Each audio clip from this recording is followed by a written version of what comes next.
Alright, hi guys, my name is Spilo, and this is episode 5 of the First Fight concept series, where we go over the first fight in an Overwatch League matchup, and discuss exactly why the fight was won, why the fight was lost, not just the analysis of the fight itself, but something that we could pull something from that and apply in our own games. Now, last week we went over something called map control, and we spent less time in the OWL analysis and more time on like Visor, pulling up specific maps and talking about how we can apply it.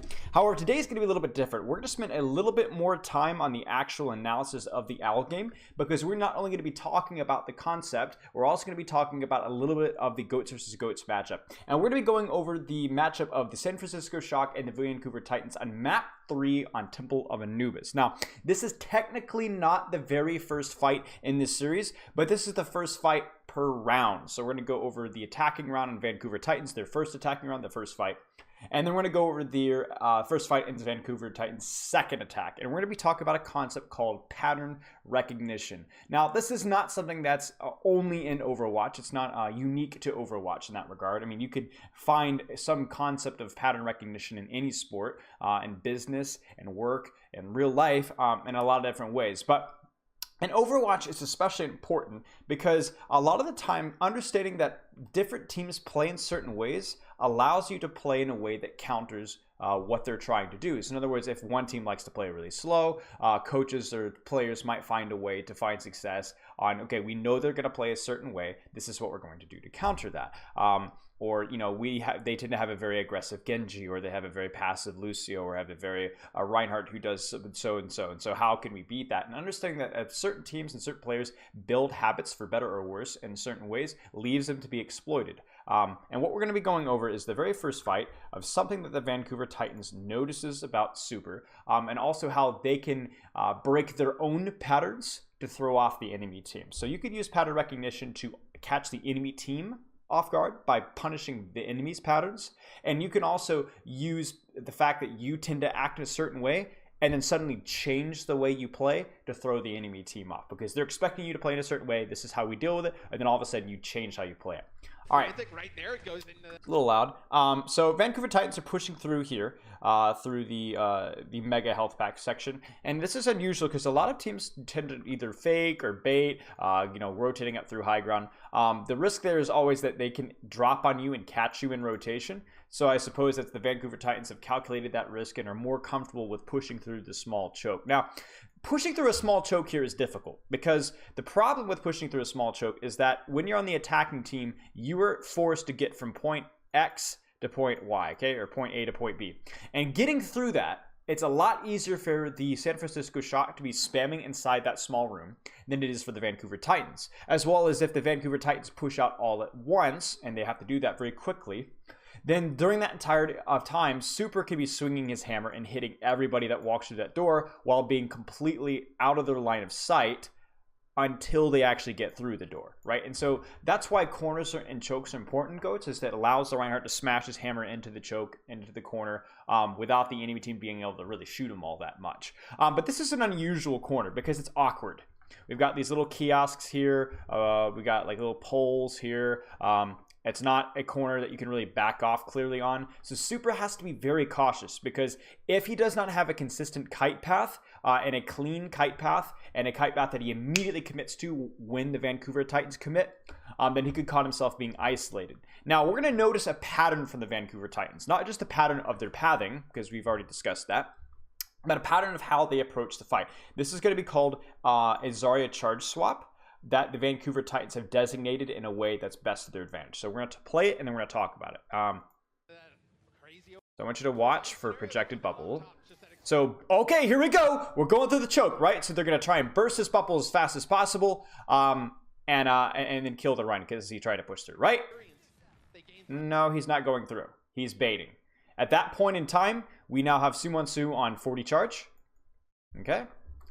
Did Sinatra use this? Okay, so 40 charge for Sumonsu, because they're baiting like they're pushing in, right? Sinatra pops his bubble, but he doesn't get anything out of it. the Titans will purposely expect this to happen and will purposely avoid shooting the bubble. So you kind of force the enemy team to swing at your Rhine to make sure that they don't get the choke for free, or shoot at your Rhine to make sure you don't get the choke for free, and then you immediately pull back, kite back really fast, because you didn't get any swings out of your bubble, but you got Zarya charge out of your bubble, which means now you can push through the choke again, and Sumonsu will probably be at a higher charge than Sinatra. And that was a little bit of an awkward bubble with Sumonsu, but the idea is, again, to try and build up charge like you're baiting to go through the choke without actually committing to go through the choke and committing to try and push through the choke where you're at a disadvantage. So we can see this, the Vancouver Titans, they like to push through the choke, bait with their bubbles. And then once they have projected bubble back on cooldown, they're going to push through. They're going to get some swings. Super's being kited out. And then that's that. Okay, so long story short, we're not going to talk about exactly how this fight went, because this is not exactly the first fight that we're going to be looking at. This is a first fight showing how the Vancouver Titans like to play this choke, and the San Francisco Shock are going to get lackadaisical. They're going to get lazy. They're going to get sloppy, because they go, okay, well, we know how the Titans play it. They're going to be baiting charge, and they're going to push all the way through. Now, we're going to skip forward to the end of this attack, and when the Vancouver Titans get another opportunity at attack. Now, if you're the San Francisco Shock, you think you know what the Titans are going to do, right? You think you know what the Titans are going to do, right?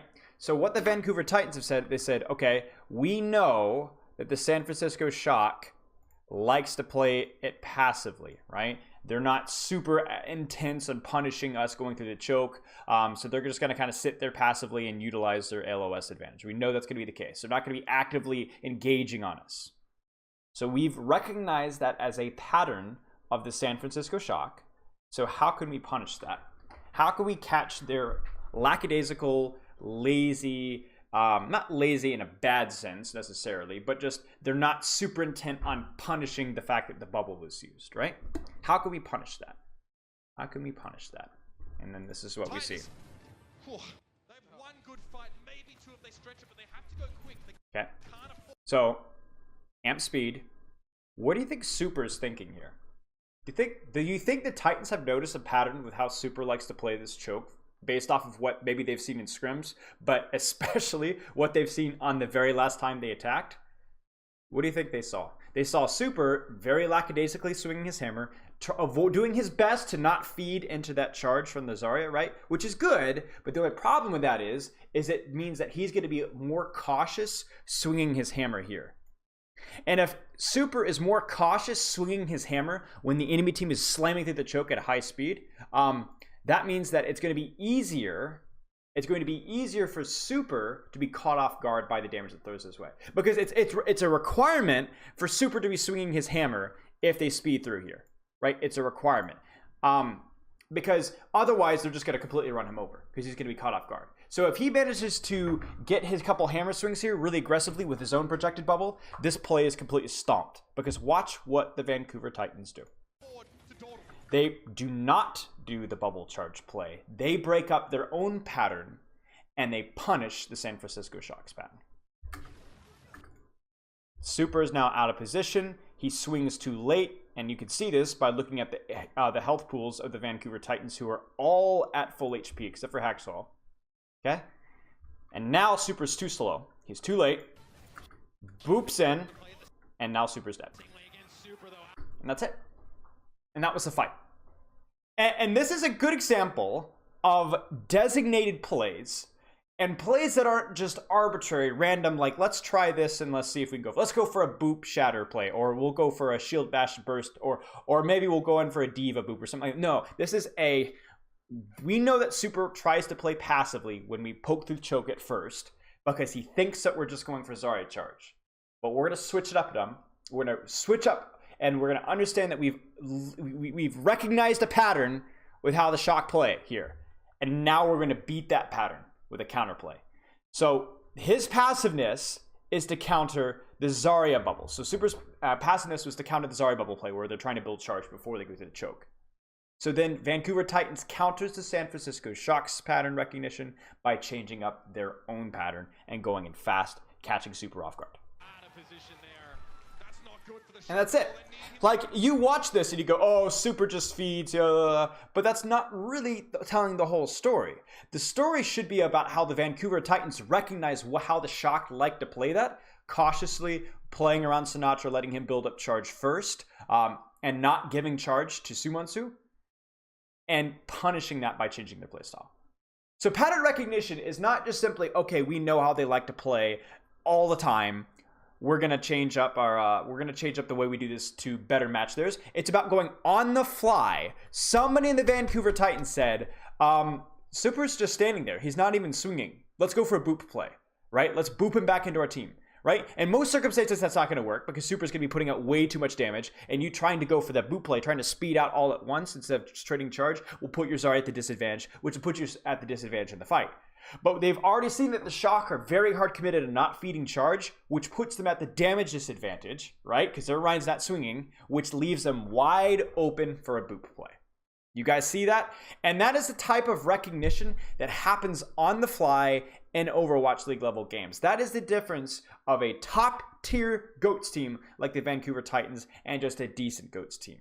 Now, Shock throughout the course of this map, they actually win this map. They demonstrate themselves to be, exceptional at GOATS and good at pattern recognition of their own. But this is a perfect example of why the Vancouver Titans are so good.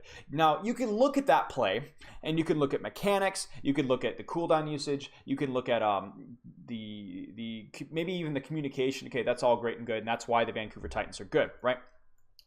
But it's also their ability to plan fights, right? That's what pattern recognition is all about. It's about going, okay, we know that this is how they want the fight to go, right? This is how they win the fight. How can we plan our fight to beat that? How can we change our game plan to beat that, right? It's like watching professional American football or professional basketball or soccer and going, wow, these guys are the best players in the world, right?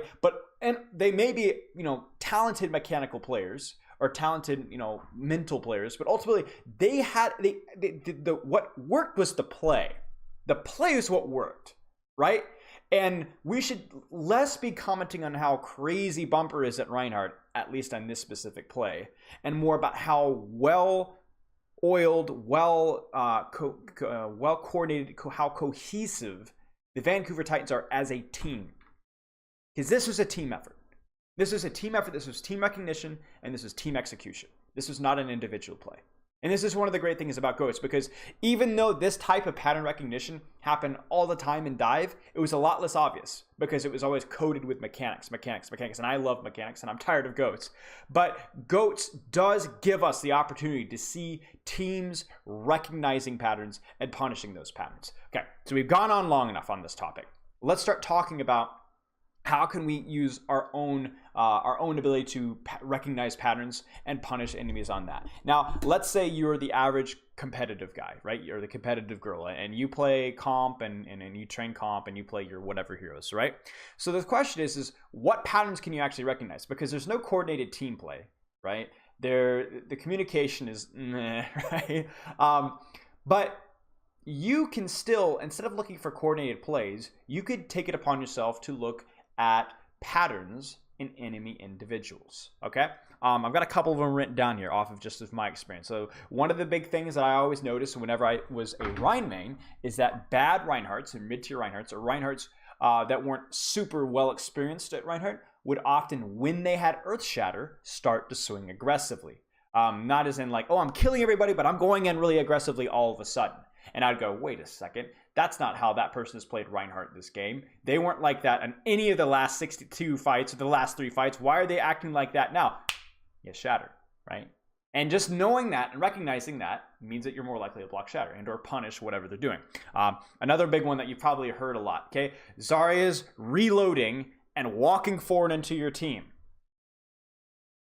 That's pretty dangerous there, Zarya. Why are you doing that? Oh, you have Grav. That Zarya hasn't been playing that aggressive this entire time. Why are you doing it now? Okay, they have Grav. Okay, moving on beyond like ultimates. Here's another one. Okay, you're a Genji, right? And you're poking Ana, and you notice that she self-nades herself a lot. Whenever you poke her down, maybe you're Tracer, Sombra, or Genji, she immediately nades herself. She doesn't like wait until you get close, or wait till she's lower in HP, or wait to make sure she doesn't get peel. She just immediately nades herself. So how should you adjust your playstyle then if you know that she's the type of player that immediately nades herself when she gets pressured. Okay, so instead of diving in immediately, maybe you poke at her, Tracer, Sombra, Genji again, right? She nades herself, then you dive. You see how like recognizing that pattern will allow you to win that matchup significantly more often, right? You don't get naded, right? You don't let her get full value out of that nade by forcing it early and then going in for that. You see what I'm saying? Another one, okay? You're playing into an enemy Pharah who constantly flanks barrages, always. He never like, is poking at you from up high and then drops down with Matrix. No, she's always gonna be hiding when she hits barrage. Okay, how does that adjust your playstyle? What do you need to be doing as the enemy diva, or as the enemy McCree, or as the enemy Ana, or as the enemy Ryan, or as the Ryan rather? Okay, how do you adjust? How do you play that? How do you play into that? How do you adjust your playstyle into that? Okay, your awareness has to improve. You got to be checking your corners, right? Because the thing about flank barrages is if you recognize them immediately, if you recognize that pattern, she's just gonna die immediately, right? She's not gonna get the support of her team. She's just gonna die, and then your team can push in with the advantage. But for that to work though, you have to actually be recognizing those patterns, right? You have to actively go out in there. Now I can already hear the question. Well, then how do I recognize patterns? I'm a bot. I have no game sense. Well, effort is required, right? If you go, okay, well, I don't really recognize patterns. How am I supposed to do it? Well, the way to recognize patterns is to keep your head up and be watching what the enemy team is doing. And that is especially against your enemy team, the person on the enemy team that you got to be worrying about, right? Like, let's say you're the Reinhardt, and the enemy team is running a Reinhardt, right? Who are you going to be watching? Who should you be watching for patterns for? The enemy Reinhardt, right? That's more important, right? You're the support, and you're playing up against Genji Tracer. Who do you need to be watched out for? The enemy Genji Tracer. So who should you be looking for patterns for? Right? You are the hit scan player, and the enemy team is running a Pharah, right? Or maybe you're the Pharah and the enemy team is running a hit scan. Who are you looking for patterns for? Who is dangerous to you? Who is the person that you're actively engaging into, right? And those are the ones that you could be looking for patterns for. Now, obviously, like, okay, let's say you recognize the fact that the Pharah flank barrage and you've been preparing for it, right? You're noticing patterns. Good for you. But is that going to carry over to the next game? Maybe in general, you're more quickly able to recognize the fact that some Pharahs like to do that, but that doesn't really help you climb all that much, right? Well, at that micro level, no. But in the big picture, if you're starting to actively look to spot patterns, even if you don't find any patterns to spot, it's forcing you to pay attention. It's forcing you to be more clinical and devote more mental energy to your training rather than just, I'm going to play the game. Oh no, they're barrage. Oh no, the Ryan shattered me. Oh no, the Ana native. Okay. No, you're actively going, okay, what are they doing? How can I beat it? What are they doing? How can I beat it? And even if you don't always have the answer, let's say they're always flank barraging, so I'm always going to save Sleep Dart as an Ana, right? But you end up, like, you save Sleep Dart, but let's say you missed your Sleep Dart, or maybe because you're never ever using the Sleep Dart to deal with the, or you're always saving your Sleep Dart to deal with the barrage, the Genji kept diving you and you kept dying to it. Okay, that plan didn't work. Okay, we'll try it again. But you're actively learning, you're trying, you're putting in effort, and you're paying attention, right? You don't always have to make the right answer. You could, sometimes you'll even go, okay, that's a pattern, and it's not, right? But at least you're paying attention. At least you're learning, because trial and error is how you learn. But you have to actually recognize that there is error, right? You have to actually apply yourself to the game. You have to actually be looking at the enemy team and deciding, what can I be doing to beat that, right? That's what makes a good player good. You don't just click heads and hold your shield up, right? Or kill your team or shoot the enemies. You have to be actively thinking, what can I be doing right now to beat them? Like, what does the enemy team like to do, whether it's the individuals or the team, and what can I as the individual do to either stop them, right? By, okay, that's a pattern, I'm gonna stop that, or, oh, I know how to exploit that. Now, this is a macro concept. Okay, I always say that. I tend to avoid micro concepts in these video series. And there is a million different ways that you could apply this. But if nothing else that you've pulled from this video, if you've pulled the fact that paying attention in your comp games and looking for patterns from enemy teams or enemy individuals can help you to improve your gameplay, help you to, not in individual situations, but as a whole, force you to think more about the game, that's value right there. That's value right there. And that will, even if it doesn't help you climb immediately, It will help you become more clinical, more mental, and as a whole, like you'll begin to learn better. You'll begin to train better. You will build in-game habits that won't lead to immediate spikes of SR, but will help you in the long run become a better Overwatch player. All right, guys, I hope you enjoyed this episode of the First Fight Concept Series, and I'll see you again next week. Spilo out.